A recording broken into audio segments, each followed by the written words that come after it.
Hey Trails Collective, Ian here for the weekly rundown ending in Friday, October 26, 2021.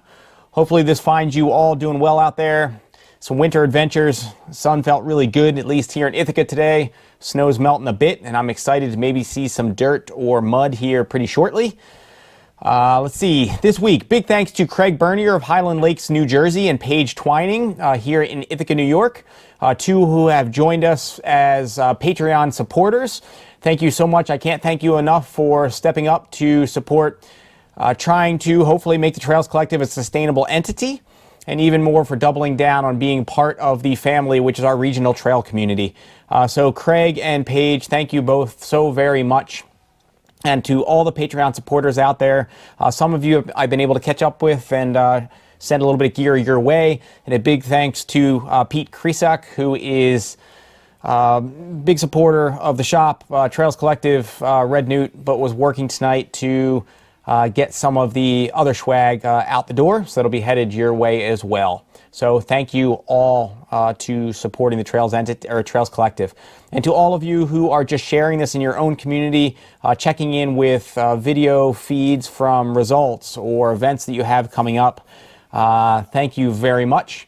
To any of you out there who are RDs or event directors or just somebody putting on a group run or whatever. If it's trail running related in the Northeast, let me know and maybe we can weave it in or plug it. Let's see, this week on the gear review front, I just published the review of the Topo Athletics Ultraventure 2. It was the update to our best-selling trail model in 2020, which is was the Topo Ultraventure. Pretty outstanding trail shoe, probably one of the more underrated and under-talked about in the market. Was still a pretty niche brand. But check it out. We posted the YouTube review, I think, last week, and I just got the written review just live tonight. Next up in the lineup, I'm looking forward to getting some non-snow miles in here pretty shortly, maybe, with the Salomon Cross Pro. I have, I don't know, probably at least 40 miles in it so far over hard pack and snow, but I really want to put it through some mud before I put it up to an actual review. Upcoming next Tuesday in the TC Live interview series, I'll be connecting with 603 Racing or 603 Endurance's Tom Hooper. He's been increasingly going big on plugging into the Northeast trail scene. He directs events including Ragged and Kismet Cliff Run. Kismet, which I've mentioned in the past, has been on my bucket list. I'm actually signed up for it for this September. And have one of my daughters signed up as well, so hopefully we'll get up there to run it. Join us for that. It looks like a beautiful course. He's also picked up the Mountain Classic Loon Mountain into his rotation this year. So I'm excited to catch up with him. He's doing a lot up there in the trail community.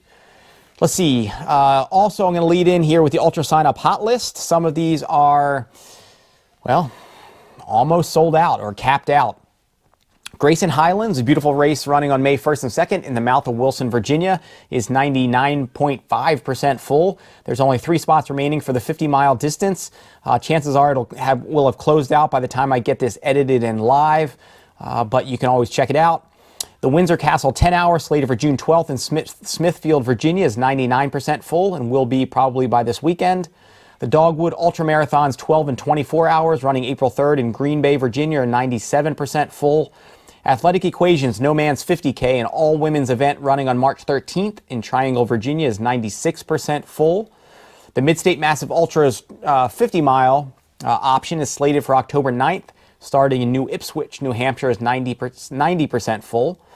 And Run Ragged, the last person standing event slated for May 29th in Berlin, Connecticut, is, actually I think I had it last week, it's 86% full. That actually may have filled up, but check it out. And then registration's opening in this next week or so. The Hainesport 100 has early bird pricing through February 28th, so you'll want to check that out if you're interested in Hainesport. And I am waiting to hear back, but I am hoping to go live for the Whiteface Mountain and Sky Races, or traditionally the Sky Races. I'm waiting to hear back from the Olympic Regional Development Authority on our application, and hoping to go live this weekend. Whiteface, for those of you who it isn't already on your radar, has probably some of, if not the most elevation gain per mile of any race in the country. Pretty beautiful mountain course, pretty rugged in the sense of the elevation profile. And with the modified course in more mountain running versus sky format, has even more elevation gain per mile than it has in prior years. That one we're hoping to run July 31st and August 1st. It's a little bit earlier than the past couple of years. My co-RD Sarah Kais is hoping to for the Leadville Western 100 doubles this year, and she wants to be out in Leadville ahead of mid-August, so we bumped it up a little bit. Results from this past weekend. February 21st, the Valley Trail Series winter race number 5 in Alpine, New Jersey ran. Eyal Maor and Emily Grant took the 12-mile wins with Chris Marrone and Diana Filtz in the 6-mile. And Michael Custidiano edged out Jennifer Custidiano for the overall win in the 4-mile. Not sure whether you're partners or siblings there, but Jennifer, you probably should have thrown down for the lean there to take your brother or spouse. PA's Frozen Snot, one that I did a review or video rehash of last year, which I had the pleasure of running last year, is probably the toughest half marathon trail race in our region. Probably one of the toughest half marathons I would think in the country, given the time of year and course profile. It ran in pretty epic conditions this past weekend. Justin Beatty edged out Brian Hess by just over a minute for the overall 13.5-mile win. And one of my teammates and friends, Mendy Gallo, held off second place Mira Minard by 5 minutes for the overall women's win. In the 8.3-mile distance, Drew Funk took the overall win in convincing fashion, as did Larry Hall for the women's field. And I was able to connect with overall half winners Justin and Mendy to give a sliver of what this year's Frozen Snot event was all about. So take it away, Justin. Hey guys, I'm Justin. Ian and the Trail Collective asked me for a race recap for the weekly rundown of the Frozen Snot. It took place in Zindale Park on Saturday, and so here I am. It's Monday night. I've had some time to reflect on it, and I guess I should start with like why I did the race to begin with. I actually started hiking at Zindale with my wife's family when I was a basketball player, and scared to even like walk fast downhill. I was worried about rolling ankles. So I've been at Zindale Park for a long time, but I really only started trail running about 6 years ago. And so it was funny, like this year, the reason I did the race was that my wife got it for me as a Valentine's Day present. So she thought it would be great for me to do the race. One of my really good friends wasn't able to do it this year, and so I felt like I was kind of running it for him. She thought that that would be cool, and so that was how it happened. It's a race that I've kind of been scared of doing for. I've always like kicked it around every year and then not done it because it is so gnarly and technical, and you never know what the conditions are going to be. And this year, of course, like winter in north central Pennsylvania has been pretty incredible. It's great if you're, you like to cross country ski and stuff, but not great for trail running. So a lot of my lead up training to this was on the roads, not a whole lot of time on trail, and which came into play really a lot towards the end of the race, actually, because that's where it is runnable. The last couple of miles are relatively like falls flat to the finish, and so I tried to put myself in a good position during the race to take advantage of some speed I've been working on the roads in my training. So the way the race kind of played out, I was with Adam Weibel for a lot of it. Towards the end of it, he was leading up the beast and breaking trail.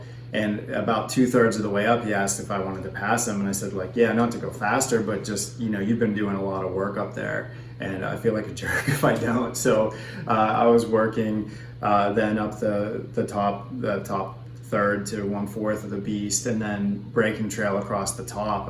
Only a couple people had been up there. Regan McCoy, last year's winner, and a training friend of mine, like a good friend of mine, flagged the course up there last weekend, and there's a funny story there, but we don't have time for that right now. And then another good friend of mine, David Lister's father, Jeff Lister, was up there pre-sweeping the course on Friday, the day before the race. So those were the only tracks that were up there. It was pretty drifted in. We had some freezing rain, luckily, earlier in the week before the last snowstorm we had. So there was about a 1/4-inch layer of ice up there under the snow too. So it was really hard. It was impossible to run. Every time I tried to run, I fell. So I was breaking trail across the top of that ridge into the last descent. I started to cramp a little bit there, stepped aside, and I think 4 or 5 guys passed me because we were all in a line there on top. And I knew the rest of the course. I've run all of it before, so I knew that we were getting into some runnable stuff. So I started to just slowly work my way through towards the front. I got the second place guy after wiping out a Superman on Black Diamond Trail, which I don't even think I told you guys about. I caught a guy on Creekside, and there was one other guy ahead, and I got him I think I passed him maybe 1.5 miles, a little bit more maybe, from the finish. Had some trouble taking my spikes off, plopped on the ground, got them off, they were in my hands, and he was running maybe like 20 feet from me. It was Brian Hess, really strong runner. So I took off and just leaned into the road tempo that I've been working on pretty much throughout the winter. And a little more than 1 mile from the finish, I saw my friend Sarah Tanis, and she had a huge smile on her face, super positive, and she ran in with me, and it was a tremendous lift at the end, and it was a really, really emotional win for me. It means a lot for many different reasons. People close to me understand, and so it was very gratifying, not just to win for myself as much as to win for some really close friends of mine and family. Our trail community here is so tight. We celebrate each other's wins. We lift each other up when we're down.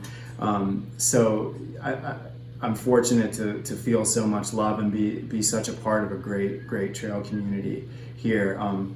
It was a great event. If you're considering doing it, you want an adventure, or maybe you're not sure if you want an adventure, you should definitely go for it. Luke Ebling was the race director. He and his family did a tremendous job with it, and help from the PA Trail Dogs. Yeah, that's it. I think I got everything. Thank you, Ian, and the Trails Collective for including me in your weekly rundown. And Mendy. Hi, this is Mindy Gallo. Just doing a recap on Frozen Snot 2021. It was a really fun year. Last year was my first year doing it, and there was not any snow, and it's crazy rocky, and I loved having the snow to cover up a lot of those rocks. Usually the easiest part of it is after the Beast, and there's a couple miles that are very runnable. But this year, those couple miles were full of snow, and it had an icy crust to it. So a lot of people ended up cutting up their legs and ankles. So that was the worst part, which is usually the easiest part. The temperature was a little warmer than last year. I think it was 0 when we started last year, and at least it was 10 this year. So that was kind of nice, and I think they did a pretty good job with the whole COVID. Everything was outside. They had lots of bonfires to keep everyone warm, porta potties. So it was a pretty fun little venue, everyone hanging out outside. Since there was so much snow, I ended up wearing Hoka hiking boots. I wore the Kaha GTX, which were awesome. I had no issues. Had to wear micro spikes the whole time, and had no trouble wearing micro spikes with them and running. They were great. My feet they stayed dry. They were comfortable, no blisters. I don't know, it was just an awesome year. It was really fun to run it once with no snow and once with snow, and I definitely prefer the snowy year. And in what is one of the toughest marathon and up courses in our region and country, given the gain, technicality, and seasonal weather potentials, the TWAT, or the Wild Oak Trail Runs, also went down in Virginia. They run in February, and I believe October is their fall one. The motto is the wild oak is wild oak. If you have any questions, don't come. Processing that. So just today, as an RD, I had an individual who I don't know, I don't believe I've ever met, and who was on the wait list for one of my races, the Cayuga Trails, and actually fairly high up on the list, sent me 5 emails saying to remove her from the wait list with the reasoning that the event was unwelcoming or is unwelcoming. I have no idea what colored that opinion. Maybe I should have sent a Christmas card, or maybe checked in to see how she or each entrant in the field's family is doing. See if they're, how maybe their dog's doing. I don't know what goes into being more welcoming as an event, but well, I guess I didn't send a Christmas card. So while I'm all about love and kindness, I also have to say that their motto of just being upfront, if you don't know what it's all about, don't come, is a bit refreshing. I'd say the conditions were actually pretty ideal for the twat, given you've got to be a glutton for punishment if you're finding yourself setting off on a twat adventure to begin with at all. And I was able to connect with both co-RDs Guy and Antoinette, as well as the solo 100-plus mile finisher Kevin McCabe. So take us in to what the twat is all about. Welcome to the Wild Oak Trail. We are the Wild Oak Trail Race Series management team. This is Antoinette. I'm Guy. We are a 200 plus, 100 plus, and 25 plus rugged, low-key mountain trail race in the George Washington National Forest in Virginia. It was formed in 1988 by Dennis Herr. We host 2 races per year, one in October and one in February. We just had our February race this past weekend. We had extremely cold conditions, a lot of precipitation. We had about 2 to 4 inches of ice snow mix with accumulations up on the mountaintop. The Wild Oak Trail is a 28-mile rugged mountain trail loop that goes over 3 mountains with about 8,000 feet of elevation gain per loop. So our 200 plus race is 8 loops. So we had one starter this week who started on Wednesday. That was Eric Harris, who managed to get in about 90 miles before the extreme weather forced him off the trail and he had to drop. On Friday morning, we started our 100 plus event, which is 4 loops. We had 14 runners show up with only one solo finisher. Second or third time we've only had one finisher at this race, and there have been years where we have no finishers. Our finisher this year was Mr. Kevin McCabe from North Carolina, and he did a great job. Magnificent run out there, stellar performance. Our starting field was made up of runners from all over the United States. We had runners from as far away as Washington State, Tennessee, North Carolina, South Carolina, and Pennsylvania. Here's a look at our trail conditions. If you look over my shoulder, this is kind of the surface they were running on. Very slick, very icy. There were reports from all runners that conditions were pretty extreme at elevation. And the Wild Oak Trail is always a difficult trail race, one of the most difficult on the East Coast. But this year, particularly more difficult because of the weather conditions. Just one of those years. Trying weather conditions are common for this event. We'll see what October brings. See you then. Hello everybody, my name is Kevin McCabe.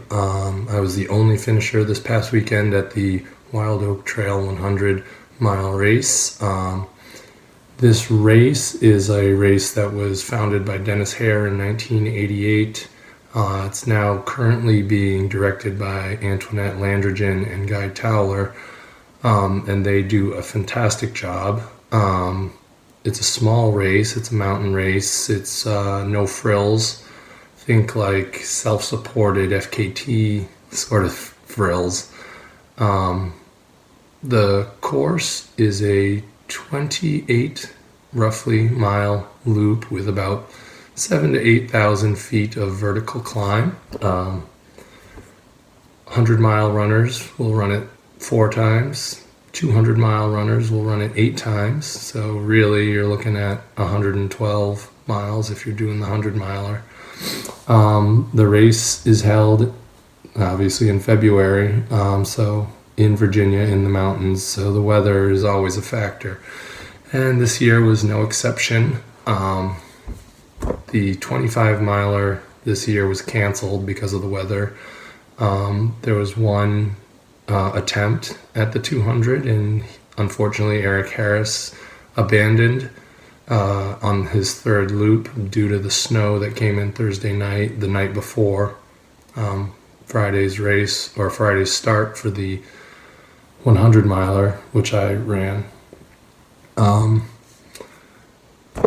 The race is known for being one of the tougher races on the East Coast. The course is very technical, lots of climbs, and the weather, as I said, is always an issue. But this year, I found that the trails themselves weren't actually that bad because of the snow. The first half of Friday, when we were out on the trails, the snow was pretty crusty, so it wasn't too bad. However, midway through the day, the temperatures warmed up and the snow started to melt, and we just started punching down through into many, many inches of snow. So it made for a very rough afternoon, evening. So I think that's what led to the huge attrition in the course. I made sure in the morning to take advantage of the hard snow, and I made it 16 out of the 28 miles through the course. So I was already on the second half. I summited 2 of the 3 mountains by that point, and I think that was pretty crucial because the last stretch into camp is about 9 miles of downhill. So even with the crummy footing, I was able to get into camp in a relatively good time, 7 hours and 45 minutes. I went out for my second loop and I only had a few hours of sunlight left. Made it to the top of Little Bald Knob, which any grindstone runner would know that climb. It's, mile 35-ish to 42 of grindstone. Anyways, once the sun went down, the temperatures dropped and the ice on the snow all crusted back over. And I found that it made for pretty easy movement as long as the trail had like a little flat shoulder that you could walk upon. It was kind of like walking on a sidewalk. I mean, there were sections where, the trail is steep on both sides, so you can't do that. And there's also other areas where the trail was actually drifted completely over, and those were quite hairy to traverse. But once I got out there and I was running on the hard snow, it was a lot easier. And my efforts on that first lap to get as much distance as I could and bank as much time, I was really worried that the 48-hour time limit was going to come into effect, because I figured I'd be slowing down significantly if conditions on the trail had worsened. I was fortunate in that they actually improved. It got much colder, which was also good because there was no aid drops this year. Sometimes there are aid drops at the 2 road crossings, but because the weather had snowed the roads over so badly, there was no water, no aid in those typical drop points. So we had to carry everything for the entire loop. So it was effectively 4 unsupported FKT type loops. Carry everything you need, everything you want, and everything to be safe for 28 miles. And so those last three loops I managed in roughly 9:35, 9:40, much slower than my first loop. But I knew at that point I had plenty of buffer against the time limit, and from what I understood in my brief stopovers at camp, I had a pretty significant lead on the other contestants. So I kind of just put it into cruise control for a while and rolled in finally, I think 38 hours and 34 minutes to finish out the course. The race was definitely one of the harder ones I've done. Granted, it was only my second 100. I've only run one 50 miler and 100 K. So, but this is definitely a hard course, and anyone looking for a challenge would give it a try. But you better be able to take care of yourself out there, because it can be hairy. Anyways, thanks for having me, and I'll hopefully see you out on the trails at some point. Bye. And then upcoming events, the Swami Shuffle 200 or the 200 milers in Virginia Beach, Virginia is coming up on February 28th. Pretty outstanding event to support the cause of Mission 22, raising awareness for post-traumatic stress disorder and suicide among veterans. So definitely check that one out, and good luck to all who will be setting off on the Swami Shuffle. And on March 7th, the Mid-Maryland Trail Festival 50K in Elk Ridge, Maryland. Registration is still live, and a steal at only $29.